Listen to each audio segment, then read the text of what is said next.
much better, and I will be able to do these things better as time goes on. So this is basically the 3 levels. Now let's do a comparison in a certain topic. For example, books or reading materials. Let's think, what kind of reading materials does a person in this consciousness read? Well, definitely it's very clear. I don't know, pornography, popular culture, basically cars, or I don't know, everything that's up to date and just recently released. Normally we see that in this kind of reading materials there's not a lot of truth. Normally they say, well, if you buy this cream you'll lose weight or something. But then you buy it and then it's not true. So we could say that most of this reading material only has something like 10% of truth, or 20 or something like that. If we analyze mental intellectual topics, well, this normally includes, I don't know, politics, economy, politics, I don't know, administration, science too. So normally, because these topics are so dynamic, really, so hard to reach a single truth, well, the level of truth available in this kind of reading materials is sort of like 50%. That's basically the standard way of understanding truth these days. I read a book, and then I extract some truth of it, and then I read another book, and then by pieces of 50%, I gather my own truth. This is how mental intellectual works, basically. It's trying to get the truth from many places and somehow or other mix it and conclude or make our own truth. Okay, so now in the spiritual platform, what kind of books do a spiritual person read? Well, definitely we would say like books like the Bible or the Vedas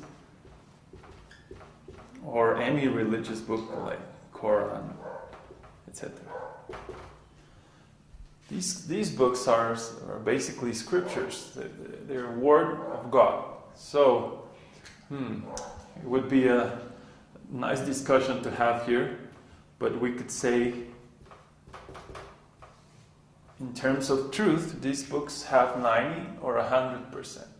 So we could understand by analyzing at these graphs that a spiritual person has much more quality of knowledge. Maybe this person reads 100 magazines a day, but the quality of his knowledge is very low.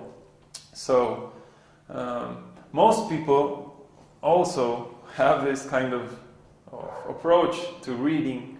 I have to filter so much. And this spiritual person just is very aware that there's not much time in this life to read so much. So we rather focus on the best quality knowledge. That's the approach. Let's compare how this level sees each other. For example, someone in material consciousness, what's the opinion they have of someone that's mental intellectual? Well, normally a person in here likes to, I don't know, enjoy sex or have some drugs or some things like that. And this person would like to be with the family. So normally a material person would say, well, you're boring to the mental person. And to the spiritual person who only wants to do sadhana or spiritual life, well, this would mean you're stupid because you want to be praying all day. So this is not very good from this point of view. So let's take a look how mental intellectual looks at material. Normally this person wants to be with the family, in the country, or some kind of politics. The material person wants to be sleeping or enjoying in some kind of pleasure. So mental would say that you're wasting your time, basically. It's a waste of time. What this person is doing is just intoxicating. And this person who basically has different values than the mental one, well, the mental person would say, I don't know, I think it would say boring again. It's too boring to be thinking of God all day, or to be praying or chanting. So we see a pattern here. These levels basically have very different ontology or point of view, so they criticize each other differently.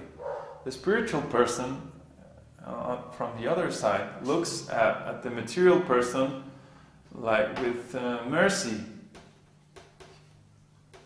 He would like to help him. If we see this life, this kind of life, we could compare it with an animal, because an animal has no decision on what he chooses. If you put a piece of meat in front of an animal, the animal will have no power to say, I won't go. The same with a material person. Some enjoyment is there. It's very hard for them to control themselves. So, because a spiritual person practices self-control, immediately they would like to teach a person in this consciousness to do it, to be self-control, to be in control of your own life, not just like an animal. And the same thing with a person in mental platform. Because a person in mental platform does not know God, really know God, then this person would like to teach him and to escape from this kind of pattern of happiness and unhappiness. So if we analyze these things, we see basically how our life, where are we and how our life is between other people. In this society we live today, well, we could say that, 90% of the people, 90% live under this consciousness. Under mental, maybe, 9%. Just rough numbers. And under spiritual, maybe 1%. So normally, if we try to do any activity that's going to spiritual, we'll see that we're basically alone. It's very hard to find people looking for the same things. We basically, most probably, will be just criticized by this kind of people. If we try to practice spiritual life, then we'll be getting these kind of words like boring, stupid, waste of time. So that's why it's very important to, when one wants to practice spiritual life, to find a spiritual master and to be always in good association. Of course, it's not always possible, but that's why. We'd like to meet only this kind of people and not mix with the general mass of people where it's very risky to increase our consciousness. So that's it. I hope you enjoyed. Thank you.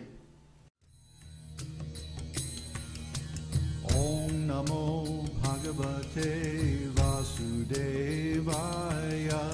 Om Namo Bhagavate Vasudevaya. Om Namo Bhagavate Vasudevaya. Om Namo Bhagavate Vasudevaya.